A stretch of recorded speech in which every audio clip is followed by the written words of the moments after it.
Honorable Minister, Excellencies, ladies and gentlemen. Let me start by thanking the UNDP for inviting me here today. I was wondering a little bit why I was invited, but now I understand. You wanted the original thinking and then the traditional thinking. So Thomas just represented the original thinking we are also doing in Denmark. He came up with notes and a video. I stand here with a prepared speech somebody did for me. But I think one key takeaway from this is that it actually was a traditionalist, as Thomas said, who created MindLab, because this was actually an extremely good example of how the Danish public sector can spur innovation. It was the permanent secretary who decided we need somebody to think untraditionally, originally, and he created MindLab. So that is actually, I could end my speech here and go down again, because that's a perfect example of what we are doing in Denmark. Job opportunities for the millions of young people both in Europe and Asia are crucial for stability of our societies. We are standing at the threshold of a new technological age. Some call it Industrial Revolution 4.0. It will radically transform manufacturing, value change and business models through the use of robots, digital data and Internet of Things. As Rusty said, it will transform all sectors of economic activity. And unlike the last industrial revolution, it will not create millions of new manufacturing jobs. However, if we harness the right set of skills, opportunities and jobs will be created. The key here will be foresight and innovation. Investing in skills and managing innovation and long-term change is one of the most important agendas of our time. Why? Because prosperity will increasingly be determined by who is the best to exploit the new technologies of our age.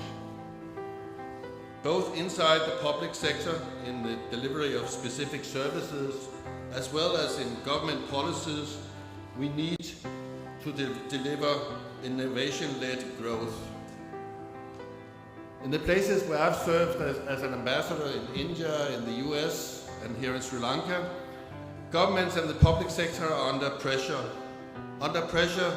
to respond to complex development issues and under pressure to do it with constant or even fewer resources.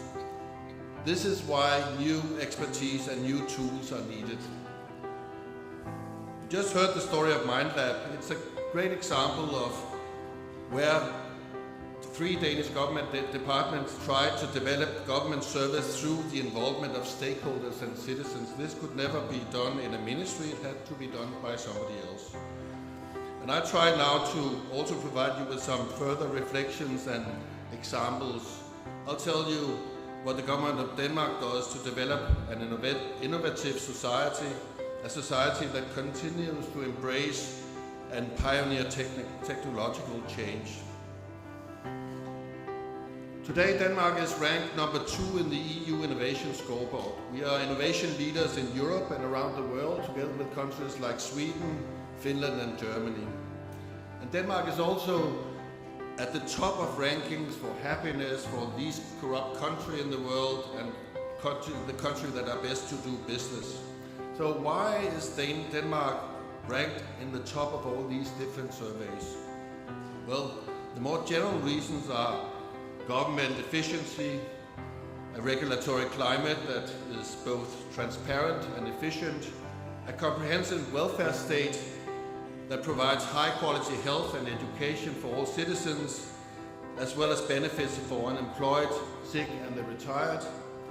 And fourthly, we are good at foresight and innovation. We have a long tradition for public-private partnerships in Denmark. Through this collaboration, the public sector not only secures a high personal freedom for citizens, it also creates a favorable business climate. And this has a profound impact on the economic and innovative performance of our businesses.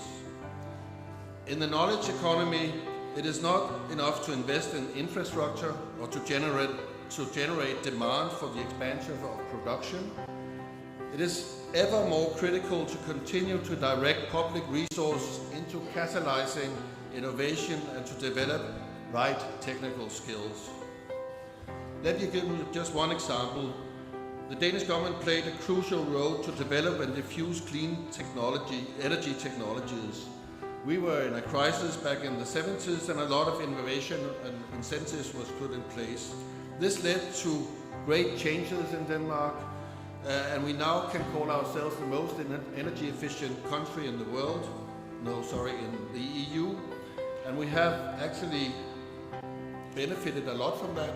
We have exports exceeding 50% on clean tech as a result of this interaction between the state and the private sector.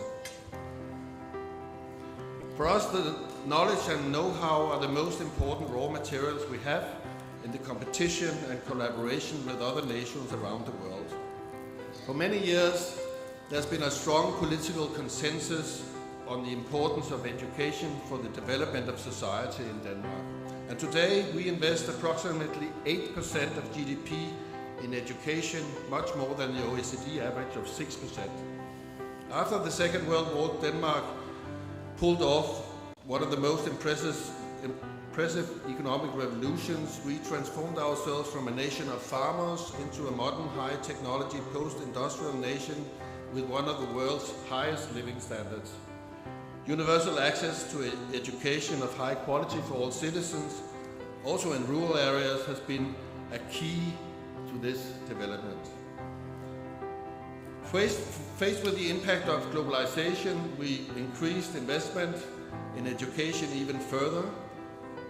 It is simply a precondition for the development of and future prosperity of our society to invest in education.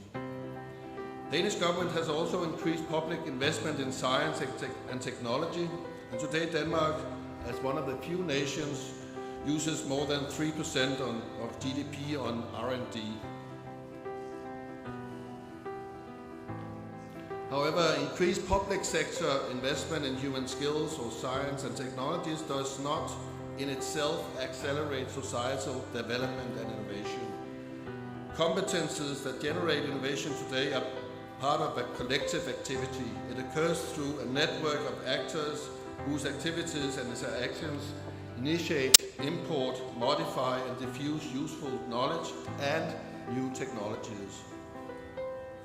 So how can government get these actors together? How can we form national networks that create an efficient distribution of knowledge and technology?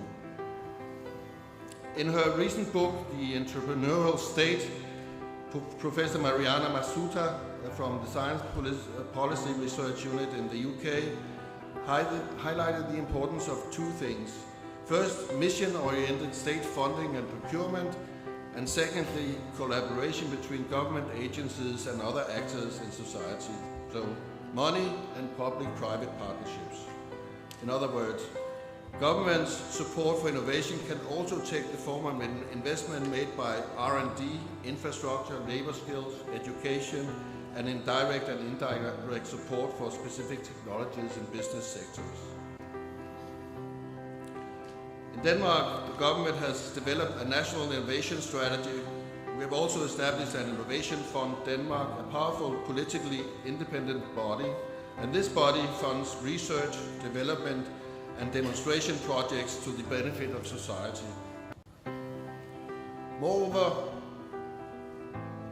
the government and parliament uses a catalogue called Research 2020 with 5 overall visions for the development of society and 15 strategic research areas. This catalogue is the basis for prioritization of public funds for strategic research, innovation and development. And the catalogue is developed through a bottom-up process where organized interest and ordinary citizens are able to give their suggestions and where they can participate in selection of societal development areas. This catalogue also inspires and strengthens public-private collaboration when we address major societal and global challenges.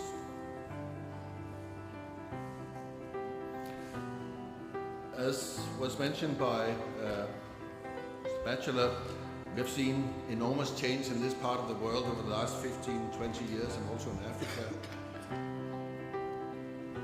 And we can also see that economic growth, not aid, has been the most effective driver for eradicating poverty and creating change in societies. The adoption of the 2030 Agenda with its 7 goals on sustainable development and the climate agreement in Paris has reconfirmed, as we see it in Denmark, the UN as the main framework for addressing global challenges. In the coming years, the 17 Sustainable Development Goals will be the global framework for innovation in our view. The major challenges the world faces in areas such as climate, energy, water and food can only be solved through international collaboration and through research, innovation and application of existing and new technologies. And here the importance of private investment must not be underestimated. The UN has assessed that annual investments must double or triple from the current level to about 4% of global BNI if we shall be able to reach the UN development goals by 2030. We are investing that in Denmark. The Danish government believes that by focusing on a limited number of the sustainable goals, we will be able to ensure the strongest and most efficient contribution to global progress. The green transition and sustainable urbanization provide opportunities to integrate development cooperation, business interests in a completely new way, and I think we should use that. So, in concluding, I think I would say that for me there's no doubt that innovation will be key for all nations when they are competing and trying to adapt to a globalized world. It will also be key for us in meeting the SDGs and develop a sustainable world for our citizens. Thank you for your attention.